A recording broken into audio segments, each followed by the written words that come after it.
Hello, my beautiful people. Welcome and welcome back to our channel. I am Woven if you're new to this channel, and if you're returning, thank you very much for choosing to tune in today. Now, on this channel, as much as we're going to have fun with the village content, with the city content, we're also going to learn and grow together, and that's the finance content.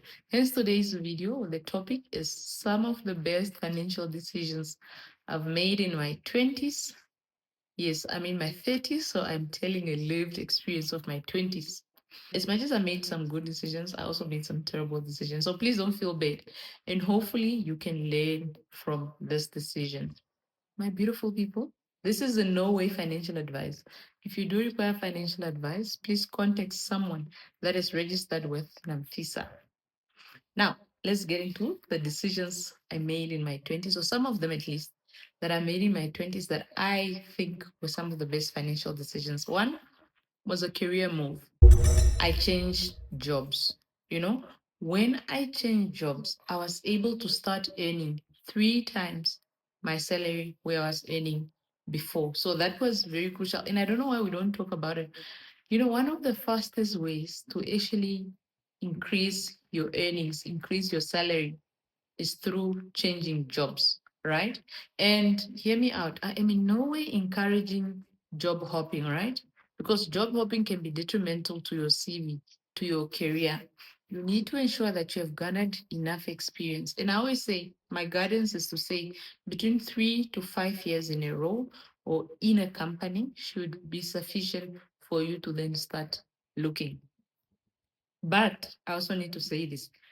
When I joined then corporate, if you know me, you know that I was in fashion, rejoined corporate, and I took a salary cut. Like I started earning half of what I was earning, but it was very important because this specific entity that I joined, one, invested in skill. They developed capacity. So I was really, really learning. And I know a lot of people in my industry wanted just a foot in the door, and I was given that opportunity. And they really, really, as much as I wasn't paid much, they invested in my skill. They invested in my capacity.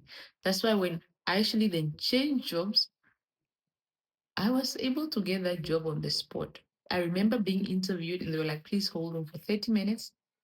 After 30 minutes, they called me and they indicated I got the job, which was then a managerial role. So that's one. Number two, I opted to stay in my parents' house instead of attracting rental costs. Now, I count myself, of course, privileged, fortunate to be able to have parents that have a house in Windhoek. So I decided to stay home with my lovely siblings and saved on rent, but I was also able to then save up quite a bit to be able to renovate my parents' house without attracting additional costs, or rather loans, because there were costs that were incurred for this specific rental. So some of you might not have parents in Windhoek, obviously, but ways in which you can reduce rental expenses is by sharing. So instead of having your own apartment, I mean, every decision does have pros and cons. Staying with your parents, sharing, everything has pros and cons. But one of the ways in which you can then reduce your rental expenses is by sharing with a friend, family, or if you actually live in a high rise CBD, more expensive area, you could choose to move to a place that costs much less.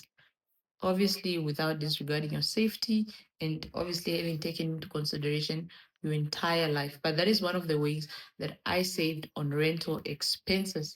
Now, just speaking to that, the third decision I made was to downgrade my lifestyle.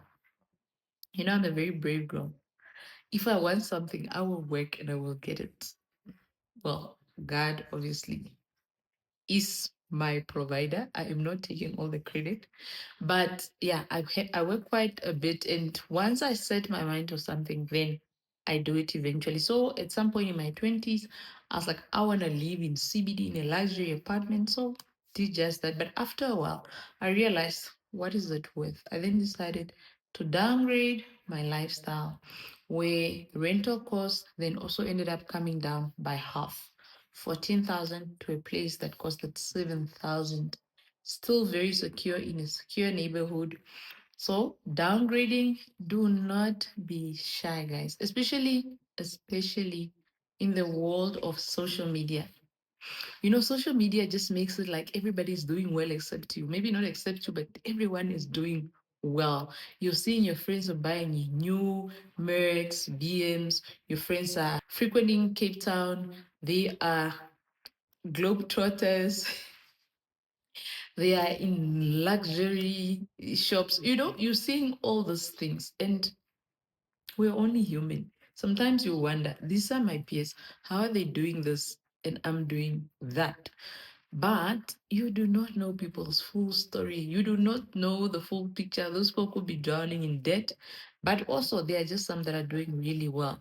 So do not compare. Social media often, especially financial comparison, social media can lead us to making those comparisons, but I'm here to tell you it is okay if you've made that decision, even if it's a purchase of a car, like a luxurious car, or just an expensive car that's really draining you. It's okay to say you can't afford it. You can sell it, or you can even trade it in for a much more affordable car. If you bought a house, you can sell the house. You can rent it out. All these things, you can move to a more affordable area. You can start sharing, but do not be afraid to downgrade your lifestyle if it's financially draining you. I've done it. It was so liberating. I'm glad I did it. One of the best financial decisions I've made. Now, another one is delayed gratification. I delayed buying a car in my 20s, right? And I'll tell you a story. I joined senior management quite early, somewhere in my 20s, and I had management reporting into me, right?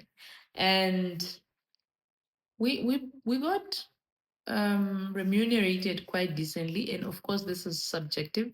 So at some point, management was able to buy cars, even those that were not management. And I remember this specific colleague that reported into me bought a very beautiful car. To this day, the car is beautiful, and I remember them coming up to me, and I was still catching cab, and they said, you owe me, you're an interesting person. How is it that we are here driving cars and you just take cab? And I was like, I know my race. I know my race, I know my finances, I know what I want to do, but also I know myself, and I'm a very grounded person, guys. I'm not easily moved by what my peers are doing. So I said, and financially, that was not my goal at that point in time. And honestly, I was okay taking cab. And yeah, I delayed buying a car until a stage where I could. And that leads me to my fourth financial decision was buying a brand new car. Now, this is later on in my 20s that I eventually decided to buy a car. And this is a car that I've written down, guys. I've had it on my, what is it? It's a bucket list on my New Year resolutions for maybe like 3, 4, 5 years, that is the car I want. And eventually I was able to buy it, and I was still comfortable. Still, it wasn't taking up. I always have a rule how much I should spend on a vehicle of my earnings, right? So I was able to comfortably buy the car. But why it was a brand new car, and you would often hear that do not buy a brand new car because as soon as it steps off the dealer room or dealer room floor, it depreciates. Yes, but also depends on the type of car you buy. Every car depreciates, but the rate will obviously differ. However, I specifically decided I'm buying a brand new car, and you know, 4, 5 years later, I think I was at a service station. Was I having a conversation with someone? They were like, "Open your bonnet," and I was like, "Open my bonnet." We laughed, and honestly, I didn't know it to open the bonnet because I did not need to know where to open the bonnet. This car has never given me problems. I never needed to put in water between Okanya and Ochivarongo. And till this day, I have not had to buy spare parts for that car. And it's 6, 7 years later, right? The only time I've ever had to take this car in is for servicing. And even then, it's still under warranty. So I did not pay for servicing. So, in terms of cost, car maintenance, very little that I spend. Of course, I've had to buy new tires. Once upon a time was a puncture, and then the other time I was driving on what is it when the wheels completely wore out and I didn't know. Yeah, so I had to buy a new tire. So that is one of the best financial decisions I've made. Buying a brand new car. Till today, that car has not given me problems. I still do not know the cost of car parts for that specific car. Now, another best good financial decision that I took in my 20s was paying off high interest debt. I told you I'm a very brave girl. One day in my life, I went to the bank, to a commercial bank, and I asked them, do I qualify for a credit card, And after the application, they really said I qualify for credit card to a value of about 50,000. I was like, wow, me? Excuse me, maybe it's lack of knowledge, but I just felt like I've arrived because a commercial bank wanted to give me a credit card. I felt like I've earned that prestigious status. And again, the psychology of money and how we relate to wealth, really. At that point in time, I just thought, wow, I have arrived. I can get a credit card. They gave me that credit card. Guys, I do not know till this day what I spend that money on. Maybe I bought lots of shoes and whatever else, but I can't tell you this is something concrete that I bought with the credit I got on that card. So it was a bad decision, but the best decision I made in my 20s was to pay off that credit card, and it almost landed me in bad record ITC. I don't know how the bank missed their steps, but somehow they did. And eventually, I had refused. That's why I refused to pay off the debt because I was just like, I don't know what I use that money on. So, but luckily, I was not put on ITC. Please do not do that. Always make sure that you pay whatever is outstanding for the month. So, paying off debt was one of the best decisions because, guys, debt is one of the ways in which we erode our capability to build wealth. Paying off debt really erodes into your capacity in terms of just saving and investing in creating wealth. So the earlier you pay off your debt, the better, and the earlier you can start saving more, investing more. So highly, highly recommend that you pay off all your high interest debt. Was that number 4 or 5?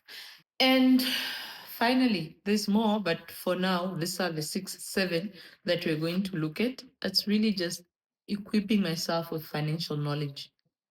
I'm fortunate because I'm in the financial fraternity, but just learning on personal finances, budgeting, saving, investing, bonds, stock markets, retirement saved me quite a bit because then I knew, because I was informed, I knew type of decisions to make with my finances. So that is in a nutshell the best financial decisions, or some at least of the best financial decisions I've made in my 20s. Let me know what else you'd like to see in terms of finance. Now, just a recap: 1, career change; 2, delayed gratification in terms of buying a car; 3, buying a brand new car; 4, staying in my parents' house and avoiding rental fees; 5, paying off high interest debt; 6 was delaying buying a car. And 7, equipping myself with knowledge. I hope you guys enjoyed this video. I will catch you next time.